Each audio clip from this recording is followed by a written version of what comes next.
Nursing to Nurture here, and I have a special guest today, which is my cousin AJ. Hey y'all, how y'all doing? Today's video is going to be discussing the difference between a Certified Medical Assistant, or CMA, and Registered Nurse, RN. The reason we decided to do this video is because my cousin AJ is a Certified Medical Assistant and I am a Registered Nurse. A lot of people want to know if they should become a Registered Nurse or if they should become a Certified Medical Assistant. So we're going to discuss our roles, such as how long it took us to become such, the type of classes we had to take, and we're also going to discuss our duties. We're going to get right into it. I apologize in advance for my shirt. I am now in pediatrics. I dress very animated to go to work now. My cousin AJ is going to start by telling us how long it took him to become a Certified Medical Assistant. So how long was your schooling? Yeah, I basically went through a program for clinical medical assisting. That was about a year. I did graduate. I got my certificate. I did my internship. I think it was like 2 months. At least I was at a family clinic. So yeah, I did intakes, I did filing. That was fun. I always wanted to be a medical assistant. Now I moved on to a different entity in the healthcare field.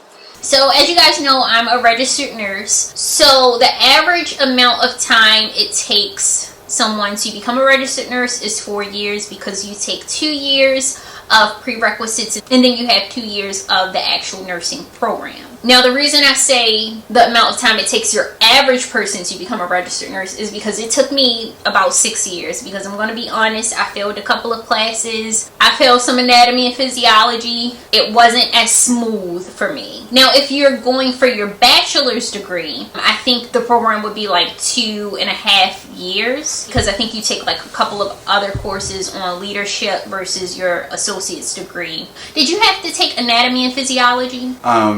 No. So the only thing, I didn't do an internship. So what I did was I got something called an externship. You work as a patient care tech or certified nursing assistant, but instead of my badge saying certified nursing assistant, it just said student nurse extern. And pretty much you get a little bit more one-on-one with the nurse, because they teach you how to tighten your skills as a nurse versus you just cleaning patients up or toileting them. They teach you how to start IVs. They teach you how to do blood draws. Did you get paid for your internship? I did not. Okay. And I think that's another difference between intern and extern. So I think with extern, you can get paid. So, right. Yeah, so I think the externship, it was paid. And then the internship, you don't get paid. So I was in the internship, I didn't get paid. Do you feel like there were any cons to you working as a CMA?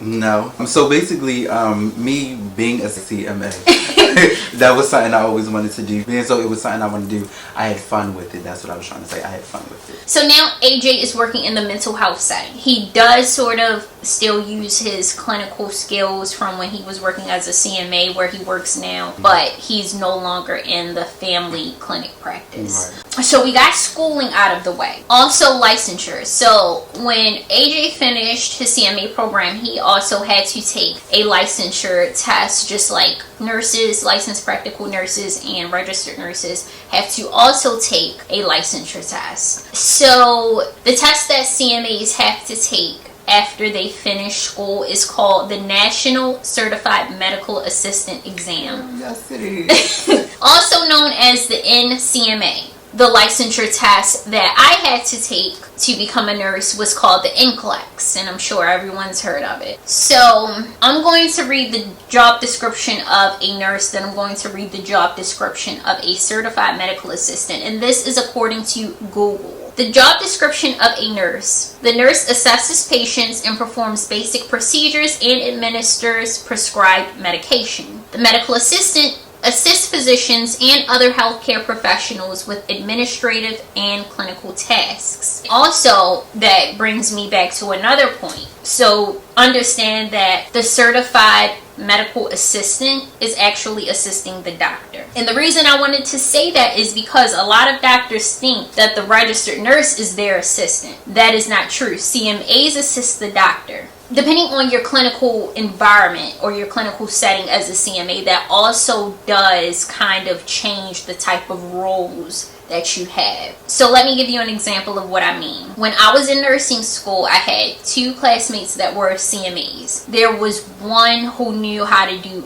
everything from like blood draws, start IVs, give vaccines. She was very skilled.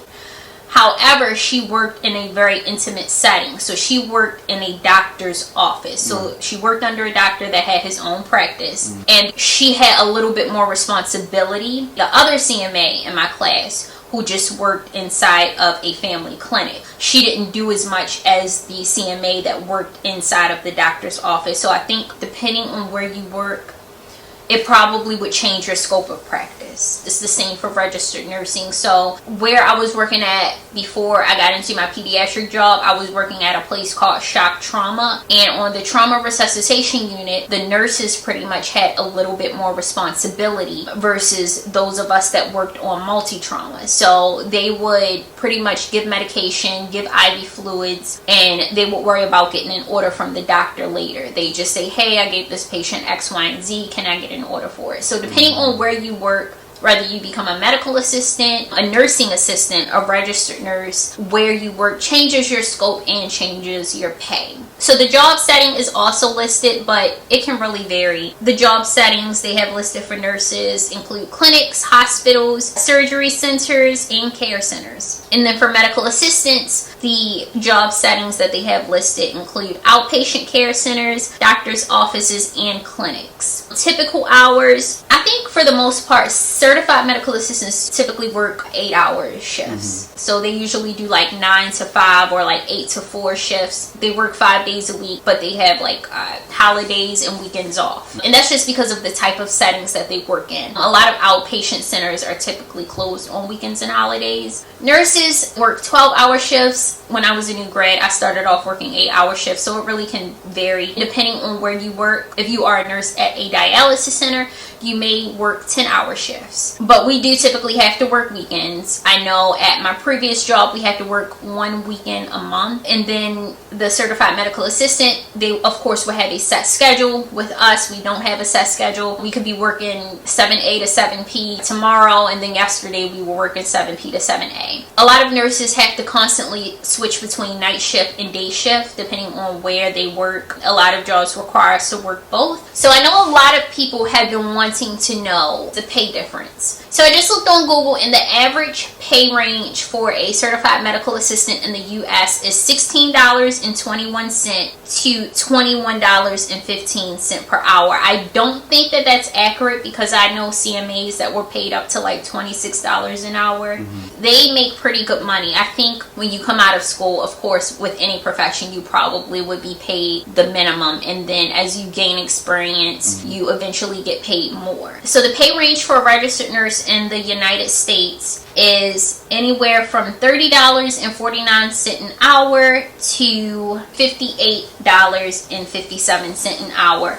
And of course, just like we talked about with a CMA, it's the same as a registered nurse. Depending on where you work, your specialty, of course, your pay range does change. I know as a registered nurse, labor and delivery nurses make really good money. Anything with CV, cardiovascular, is going to get you a higher pay. I think neonatal ICU nurses, they also make really good money. So again, just depending on where you work makes a huge difference as to the type of money you'll get paid. Also, some jobs do also honor if you have prior medical experience before they determine your pay when you take a job. And both are very rewarding jobs. Either way, you're still providing medical care. And again, just pretty much knowing the specialty that you want to go in, the type of setting you want to practice in, the type of money that you want to make, those are things to think about. Whether you become a registered nurse or a certified medical assistant, you are promised job security. They're both really good jobs to have because if you look at it, both positions, they're always needed. You'll always have a job. Of course, any job comes with its pros and cons. I think both jobs can get stressful at times because you're delivering patient care to the sick. You also have to think about the fact that you are exposed to a lot of different illnesses as well, because it's a healthcare setting that you would be working in. And do you feel like becoming a certified medical assistant was definitely a good investment?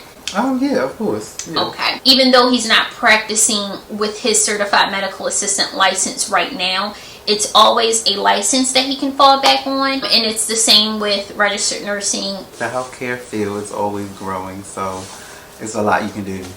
That's true. And like I said, you know, if you wanted to take the route a couple of my classmates from nursing school took, if you want to become a certified medical assistant and then go back to become a registered nurse, that's also a really good route to take. And it would be easier. Exactly. Nursing school was a breeze for the two ladies I knew that were medical assistants. And of course, they already had really good income, so they didn't have to struggle financially as much. So it's definitely something to think about. I hope that this video was helpful. Please be sure to like this video, give it a thumbs up, share it, subscribe, leave a comment down below letting us know if you have plans on becoming a CMA or registered nurse, and also let us know which path you want to take. If you found this video helpful, please leave a comment down below in the comment section. Also, share this video with someone you may know who may be interested in becoming a CMA or registered nurse and can't make up their mind. This video isn't to tell you which path to take, it's just to give you a little bit of insight into both positions, so hopefully it can help you make your decision.